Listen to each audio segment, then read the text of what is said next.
Hello everybody, TheChrisDex here, and I have decided to begin a career in reviewing video game creepypastas. I'm going to start with the Mario one. As Luigi entered Mario's room, he was nervous. That was his brother, but he didn't feel safe. Mario woke up and just saw Luigi standing there. Luigi said, "Mario, I've had a weird feeling I can't explain." He was trembling. Mario knew exactly what Luigi wanted. Tonight, Mario would be piping something else. This is a fan fiction, isn't it? Creepypastas have been a staple of the internet for as long as I can remember. They're scary stories written by people on the internet, and some of them have gotten a lot of traction. Some of them include Slenderman, Jeff the Killer, Eyeless Jack, and a bunch of puppets. With video games being one of the biggest parts of the internet, it's no surprise that there are many creepypastas about video games. Some of them include haunted copies of games, scary people in games, weird noises, and Mole Mania the Old Mole, everyone's favorite haunted game. And today we will look at some of these stories and see if they're Amnesia level of horror or Sonic Boom level of horror. Yeah, that game was horrifying for anyone that played it. JVK1166Z.esp, which sounds like my social security number, but it's actually an Elder Scrolls creepypasta. So this is the story of one man who meets someone on a message board who has downloaded a mod called JVK. At first, most people think it's just a virus because you can't play it and it corrupts your game file. This guy figures out that he have to use a special program and have to use it at a certain time of day in order to play the mod. And I thought putting a cartridge inside of a Switch was hard.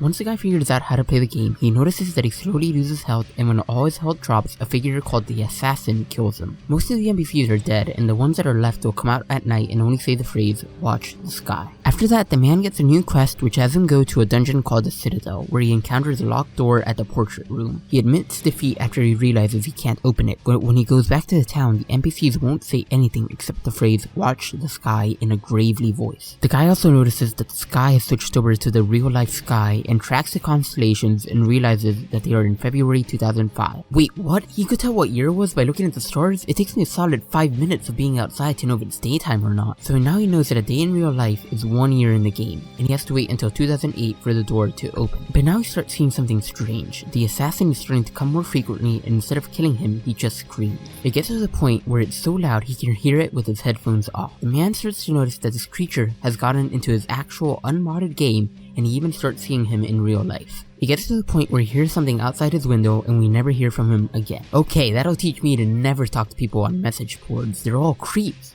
On a completely unrelated topic, join my subreddit, Herobrine. Almost everyone watching this just pissed their pants hearing that name. Okay, so this is actually a true story. When I was around 7 or 8, when I first found out about Herobrine, I was terrified. I remember looking up videos about him, seeing people tell stories about seeing him. I couldn't play Minecraft for a month. It was terrible. But I was a pussy back then. I've changed now. I don't fear anything. Uh-oh. Herobrine's probably the most well-known video game creepypasta, mostly because it's from Minecraft, a very popular game. Most people who knew Herobrine see him as a meme, or they see Herobrine as the Antichrist. It's the same thing, really. The legend of Herobrine states that he is not his twin brother who died and came back to life. Yeah, I believe that. People who say they have spotted him in the game say he looks just like the default avatar, just with completely white eyes. There are many videos online of people who have said they have spotted him, and there are mods that add him to the game. Minecraft only added to this legend when one update mentioned removing Herobrine. That begs the question, was Herobrine at one point in the game? Well, this video with red arrows and emojis says he's real, so I guess he's in the game. Ben Drown. This is the story of a guy in college who buys a copy of Majora's Mask at a garage sale from an old man, and let's just say the outcome is slightly worse than Zelda CDI. The thing that makes this story interesting is that if you go online, you can find actual recordings of the game. This led some people to think that maybe this is actually a true story. Let me just tell you, there's hentai of it. If that doesn't validate this story, then what does? After buying the game, he finds a save file with the name Ben on it. He opens it and finds out that it's not what it seems. The music seems to be playing with a distorted tone. Link's body gets a bit distorted in a strange statue that's following him. After a while, a text file opens up on his computer instructing him to go to cleverbot.com. After having a conversation, he realizes that the bot is actually Ben, the spirit of the kid in his Zelda cartridge. Ben starts infecting his laptop and starts to appear in websites and other apps. Eventually, he gets to the point where the guy starts feeling physically sick and decides to burn the cartridge and destroy the laptop. With there being actual videos of the haunted Zelda game, the story did what most creepypastas can't, which is backing up the story with evidence. Yeah, so I bought a copy of Smash Bros. Ultimate at a garage sale. It was only $1, so let's see how it plays. Oh, this is definitely haunted. It has Smash Tour! The Fallout 3 number station is the second scariest thing to happen in Fallout since Battle Royale. There are many places in Fallout 3 where you can access the number station, and you have to do certain tasks to activate them. Once you complete some of these, you'll be met with some messages consisting of Morse code. Most of these messages are quite mundane and don't really mean anything, but some are kinda weird. They were messages from the past and the future. Some of these messages include stuff like, I can't handle the noise, I have a pistol in the attic, I can't believe they've done it, not long left, or the weirdest one, the Queen has died, which was set to take place on December 24th, 2012. Now I don't know about you, unless this is the Friday at Ernie situation, she looks pretty alive to me. After some Fallout fans did some digging around the files, they found that there was no evidence of these files ever existing, so this creepypasta is also fake. Although there was one message saying, I can't believe it, Britney has won an Oscar. Trust me, the day Britney Spears wins an Oscar, it'll be too late for humanity. Okay, so I managed to reprogram my Switch into a number station. Let's see what it says. On December 8th, 2023, TheChrisDex will still be irrelevant, ha!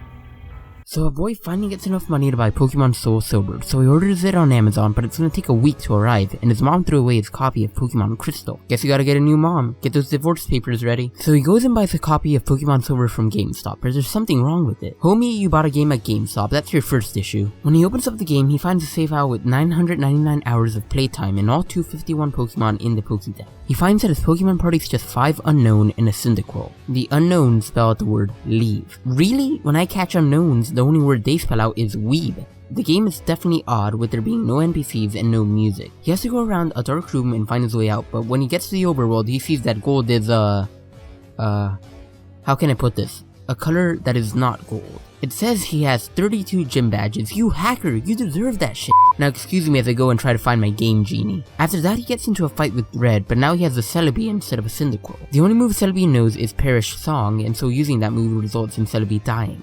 Wait, dying? Oh, she better just be going through a Nemo phase. The sad looking Pikachu then uses Destiny Bond, killing him too, and oh, Red, hey, it looks like you got a haircut from Scyther. After Red loses his mind, he bids you farewell and you are left all alone in a graveyard full of people who died catching Pokemon. I'm pretty sure this is just the Pokemon Go origin story. A haunted Pokemon game. That is crazy. But in other news, I got a copy of Pokemon Sword and Shield early. Let's check it out. Oh wow. Half of all the Pokemon are dead. Oh wait, Game Freak did that. They did it so they could focus all their efforts on new animations. And they look exactly the same as on the 3DS. Good job, Game Freak. With that said, I've always found video game creepypastas super enjoyable. Since I really enjoy video games, it's a lot of fun when a story is written that adds a dark twist to a game. Especially when you're dealing with the game for kids and there's a whole massacre that happens, and unless you're the kid from Brightburn, you won't find that too enjoyable. I always appreciate when someone takes the time to write the story and try to make it convincing for the reader by adding proof or evidence. Video game creepypastas haven't been as common lately, but hopefully they make a comeback. Well, it looks like writing video game creepypastas is going to take a lot more effort than I thought. So that's why I cloned it myself. He can do all the writing while I just be lazy. Now, where did my clone go? Why do you do this? Is there a moment in time? Why do you do this? Is there a moment in time that you fear? Why do you listen to him? He is a mouthpiece. He knows next to nothing about anything. What? No. No. Don't go. Listen to me. I will find you. I will get out of here.